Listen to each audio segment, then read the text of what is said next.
So we're going to set this here. We're going to do 2 layers this time.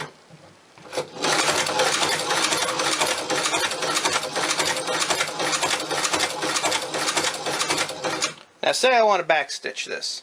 I could simply just spin it around and sew backwards.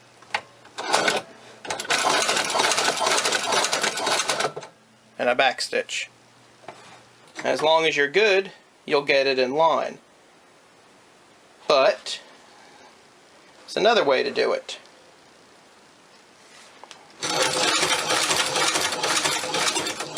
So now you want to backstitch it. When you turn it around and sew backwards, sometimes it's hard to see where you're going, especially if you're inexperienced on a sewing machine. I've been using a sewing machine for about 15 years, so I'm pretty confident with my sewing skills, but there are those out there who are brand new to it. So for that, I would recommend lowering your wheel down here, giving a little bit of tension. See how right there, you kind of bring it up, a little cheat. See that?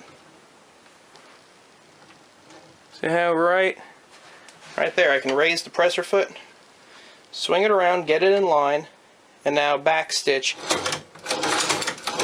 And I'm going into each hole that I just made. And I'm even traveling back through the rest of it. Raise that up.